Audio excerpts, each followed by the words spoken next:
Hello, class. Welcome to this version of Finale via the screen recording today.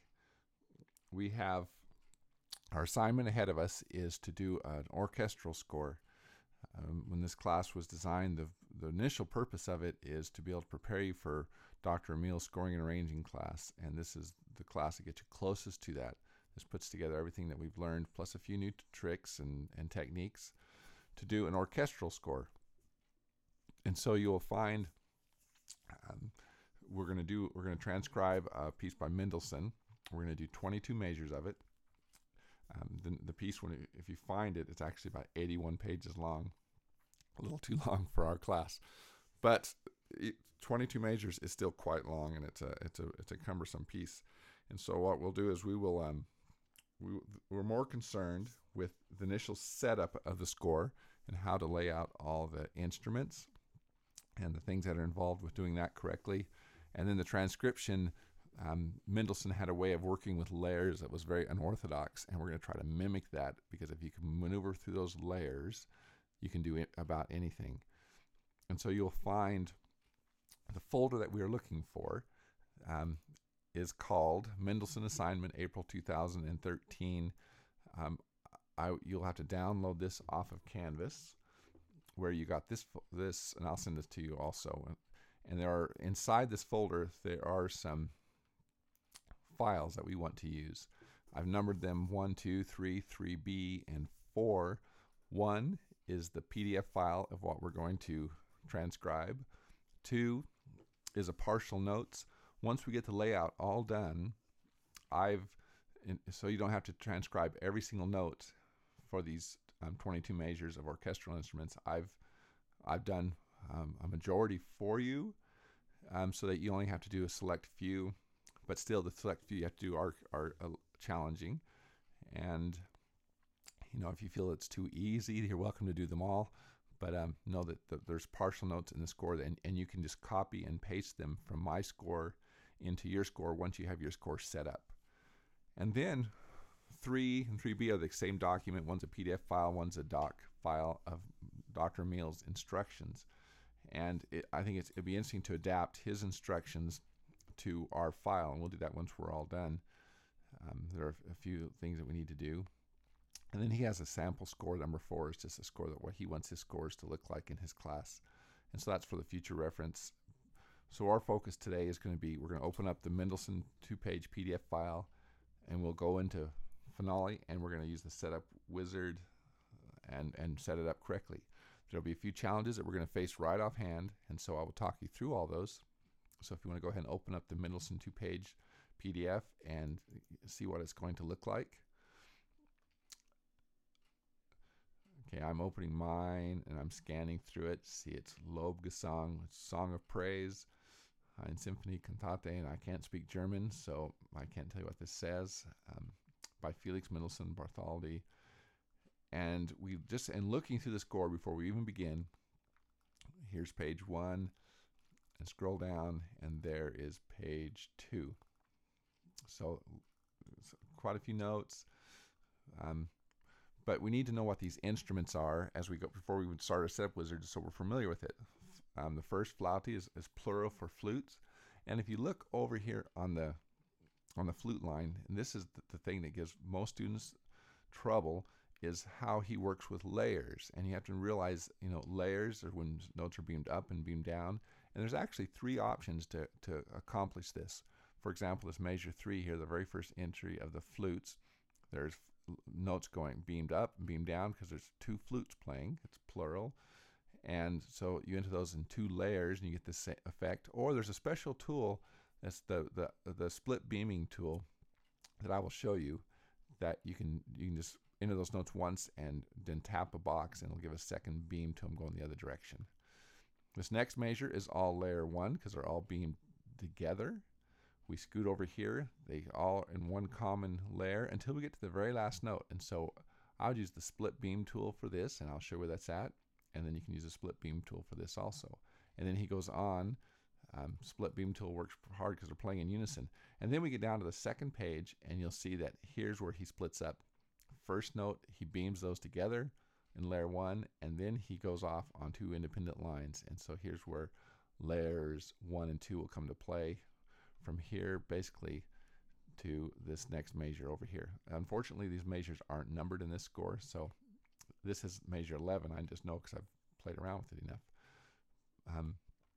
A2 is an marking in the score, meaning I'm tired of writing double stems. Both players play these notes. That's what that means. And you'll get a chance to do this down here in the oboe line also. So the challenge is the layers, and I'll help you through this in a minute. So we have flutes, 2 flutes, oboes, plural for oboes, clarinet, and in Italian, a capital B means B flat. So this is multiple clarinets, plural clarinets in B flat. Fagotti is bassoon. Corny in F is a horn in F, which is a traditional instrument. Corny in B flat is fairly non-existent. It's a horn in B flat. And we're going to have to create this in Finale because it doesn't exist. So when we set up our score, we'll do a horn in B flat. We'll do 2 horns in F, and then we'll manually adjust the transposition to be B flat instead of F. And it was tradition in the time to not write key signatures for horns, let them figure it out themselves. So this horn in F, there's a 1 flat here in the key signature. It's just not written. It's hidden. So when you get over to this B flat, which is right, I can't remember where it's at, but it comes up, play a B flat. Fortunately, the B flat transposition is to the key of C, just like the clarinet was up here, so there are no accidentals. So that's just that. Trombe in B is a trumpet in B flat. And then we have trombones, plural trombones. We have an alto and a tenor scored together on the same staff with the tenor clef here. We're going to choose tenor trombone, not just trombone. If we choose trombone, we'll have to change the clef to match this tenor clef. Bass trombone, we'll choose that. Timpani in B flat and F means there's only going to be 2 pitches. This has down here on page 2, I'm scrolling down to the timpani,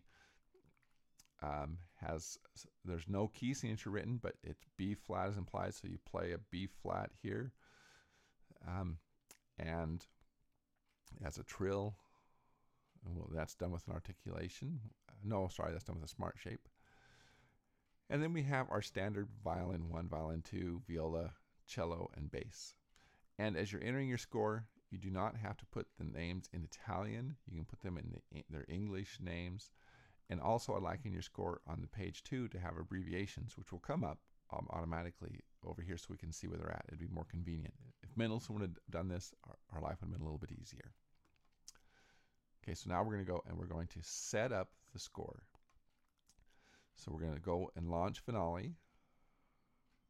You can't see it on screen. I'm launching Finale. So my Finale comes up, and I'm going to go to Launch Window. And I'm going to go to Setup Wizard. And I'm going to start setting up my score. I'm going to move this a little off screen or over here just a little bit so I can see everything. I have a couple choices, and there's one thing I want you to do right from the right off. Instead of doing a standard 8.5 by 11 page, we're going to do a conductor score, which is 11 by 17. So here on score page size, we're going to switch this to tabloid 11 by 17. So we have a full conductor's page. The printers in the UR building can print 11 by 17s. So it's a very convenient, bigger. Dr. Emil, I think, likes 8.5 by 11s, just small size, but his eyes must be better than mine. As we're going through and we're setting up our score, we could do 2 approaches. We can just go to the next page and add instruments one at a time, where we can say, let's choose our woodwinds and add them through. Or we could have gone back here. Oh, I went back and undid my tabloid. I could have chosen full orchestra and then removed instruments, the excess instruments. And I think I'm going to do it that way. So I'm choosing orchestra full. I have my tabloid. I'm going to next. And see over here on the right, it gave me all the presets for the orchestra.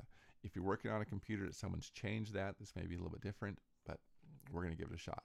So now we have all these instruments. We get to throw away the ones we don't need. Like there's no piccolo, we remove it.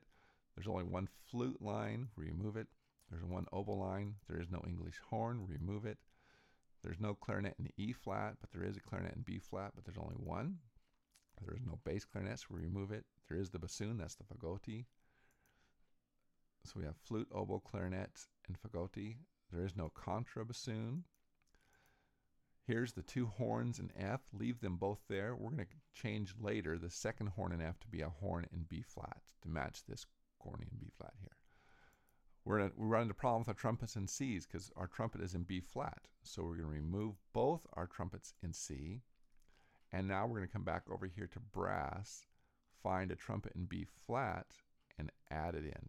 So now it popped it in the right spot because I have score order orchestral. It's automatically moving things to the correct position. So I have my flute, two French horns, a trumpet in B flat, trombone. That looks good, but I know I'm going to have to change things because of that alto trombone and things like that. So I'm going to get rid of these two trombones. Oh, I added a trumpet accidentally. Remove that. Get rid of that trombone and that trombone. And now I'm going to go looking over here in the brass. There is actually an alto trombone down here, or a tenor trombone will give us the correct clef. Let's do tenor trombone, add it in. And then I saw a bass trombone in passing, bass trombone, add it in. So now I have my trumpet, my 5 horns. Okay. Then there is no tuba, so I remove tuba. There is timpani, and timpani will actually come in the key signature B flat. Just the way it all works out. There is no percussion, remove it. There is no harp, remove it. There is no piano, remove it. And then the violin section, string section, comes out pretty nice. Violin, viola, cello, and contrabass. So I like that. So I've got it all set up. I go to next. This is asking me, do I want to save changes to the ensemble? Because is this the way I always compose? I'm going to say no, because I may want it different. If you say yes, we'll just have to change it. Title. Let's not get too wordy here. We're just going to go Lobgesang. Subtitle. Let's do Ein Symphonie Cantate. And let's just stop there. Composer Felix Mendelssohn Bartholdy. There's no arranger, but for this work, let's put Opus 52. We'll move it to where it needs to be. No lyricist. There is no copyright. Going to next. I notice it's common time. It is in B flat, and text for the initial is tempo is maestoso con moto, and it's 96. No pickup measure. Number of measures, I think it's 22. We'll put 22 there. Finish, and it's going to come over and create my score, load my instruments in.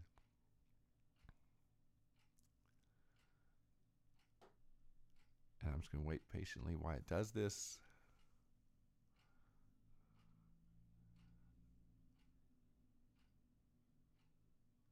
And I think what I'll do is I'll stop this particular recording, and I'll start recording number 2 for the next part.